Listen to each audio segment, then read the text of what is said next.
Alright, so here we're going to be talking about comparing and ordering irrational numbers, and actually we'll talk about comparing and ordering irrational numbers too. It's not that much different, it's really the same idea. The whole idea here is that we're comparing place value. So here we think about 9 is obviously bigger than 5, but 0.009 is smaller than 5. So the 9 part is bigger than the 5, but the place value, the fact that it's 3 spots after the decimal point, makes it smaller than 5, which is just a whole number. So rational numbers is going to include fractions, decimals, percents, and then we'll also talk about square roots of perfect squares, non-perfect squares, and that's actually going to include some irrational numbers. Really, the big idea is comparing place value, and that's what we're going to start off with. We're going to compare those first two numbers. We're trying to circle the smallest number from each set. So we're looking for... So we're going to compare those by place value. That means we're going to line up the decimal place.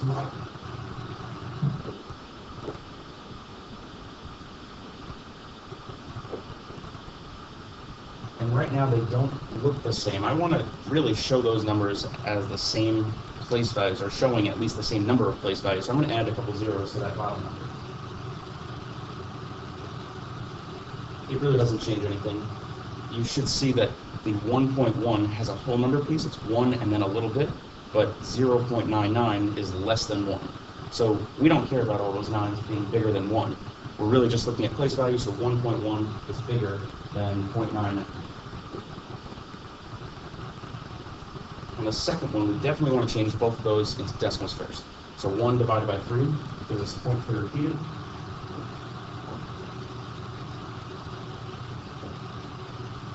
And 40%, we're going to divide that by 100 to change it into a decimal. 40 divided by 100 is 0.4.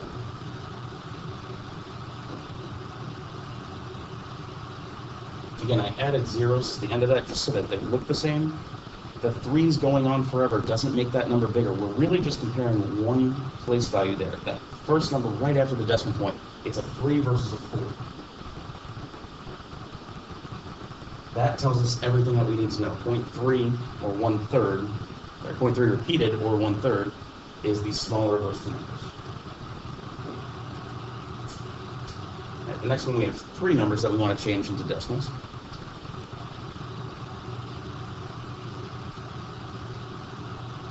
So 1.25 times 10 to the negative second. We're going to move the decimal place back 2 spots. That's what that negative 2 is really telling us to do. So that changes into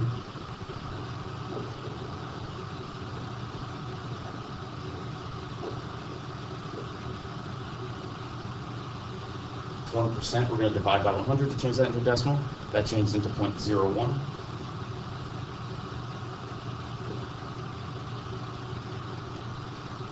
Again, I added zeros just to make those place values kind of line up so I can compare those cleanly.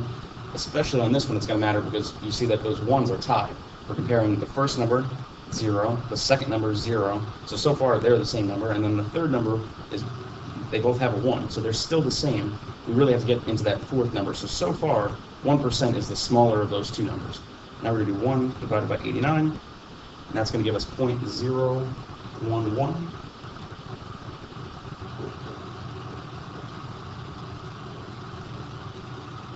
Again, that's kind of the same thing. We're comparing the 1s first.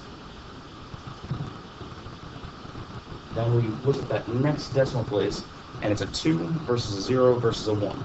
0 is the smallest of those 3, so 1% is the smallest of those 3 numbers. The next one, we see that we have only whole numbers and some of their opposites. So really we have a set of integers. We have 0, 100, negative 10, 15, and negative 3. They all have the same place value, so I'm actually not even going to write them lined up. I'm just going to think about what's the smallest number. I really want to think about this on a number line.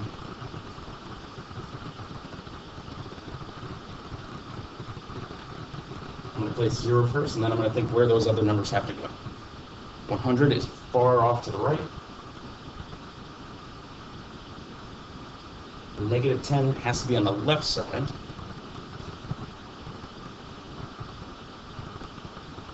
$15 is on the right side, but not quite as far as 100. And and -3 is going to be on the left side, but again, not really farther to the left than -10. We're really counting down going to the left. Those are the biggest negatives.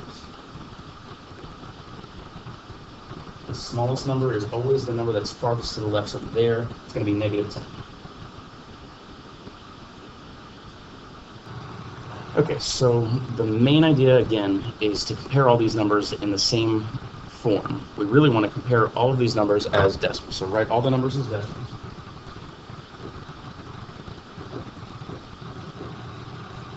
And then we compare each place value. It's going to be really helpful to actually line up the decimal point. Okay, the second part that we want to really think about here is using a number line. The numbers farthest to the left are the smallest number. They're the biggest negative, but it's going down going to the left and up going to the right. So we really want to consider what it means to be a negative. The larger negative is actually the smaller value. By larger, I really mean that the number has a greater absolute value or a distance from 0.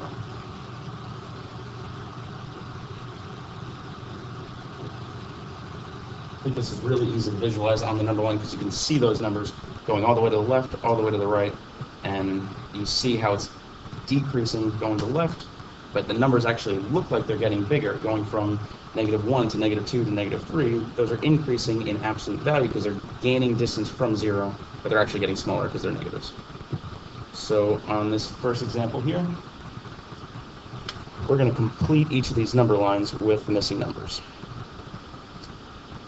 So it's important that we understand that these are equally spaced. So we have on the right side 0 and 1. That means each gap is just a space of 1. So this is just a basic number line counting by ones going down. So it's going to be -1, then -2, -3, -4, then we have our -5, and -6. It's just counting down by 1. The second number line, actually that's going to be exactly what we do again. We're going to look at that right side. This gap, it's going from 1.0 to 1.2. That's a gap of 0.2. So it's jumping 0.2 each time. I'm going to start at 0 and just count up by 0.2s. So it's 0.2, 0.4, 0.6, 0.8, and then we see that next gap would have to be another 0.2 to get us up to 1. We have one more box to fill in. That's counting down by 0.2, so that's -0.2.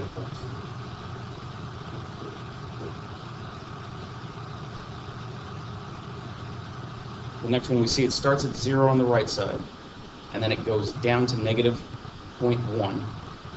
So it's counting down by 1/10 each time. Down 1/10 or down by 0.1 each time. So -0.2, -0.3, -0.4, -0.5, and then -0.6, and one more is -0.7. All right, on this next page, I'm going to answer some of these for you. So you're going to take notes on part of it, and then the rest of it you're going to do on your own. So this first one's saying, which number is smaller? When we're thinking about smaller, and we're dealing with negative numbers, we're thinking about the bigger negative number. We could change these into decimals, which was basically the instructions on the front page, but we really don't have to. They're already in the same form. You can compare them as they are. -30% versus -3%. -30 is the bigger negative, so it's actually the smaller number. I am going to change them into decimals just so we can compare by place value.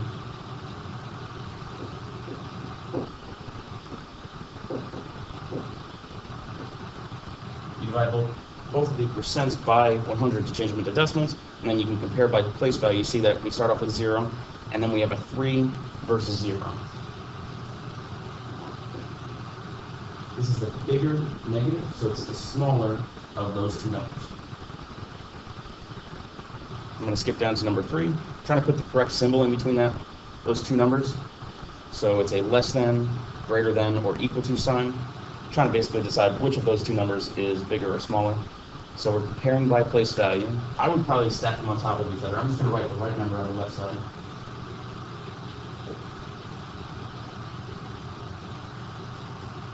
So we compare a 0 versus a 0, another 0 versus 0, another 2 versus 2. It's still tied up to that point, and then that last one really tells us which number is bigger. We have a 1 versus 0, we're dealing with negative numbers, so it's the bigger negative number. This is the bigger negative, which means it's actually the smaller number. So when we're talking about an inequality sign, we're reading that as the first one says less than. So that would say that the first number is less than the second number, but that's actually the opposite of what we want to say. The second number is less than the first number. So this is greater than this. All right, on number 5, we're trying to shade each number that's in between those two rational numbers. So I'm going to change those into decimals first. Actually, I'm going to just change everything into decimal as the first step. Negative 420% means negative 4.2. Negative 5.5 times 10 to the 0. 10 to the 0th power means I'm not moving the decimal place at all. It's just negative 5.5.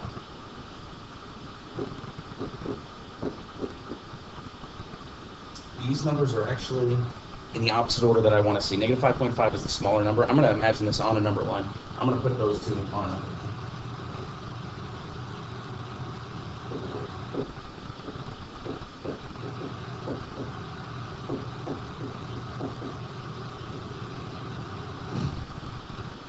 And now I'm trying to imagine any number that's going to fall in between those two on a number line.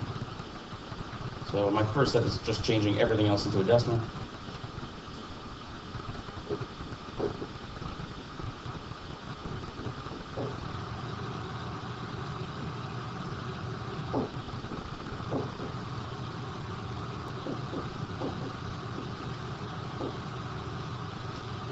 Negative 6.25 is a bigger negative than negative 5.5.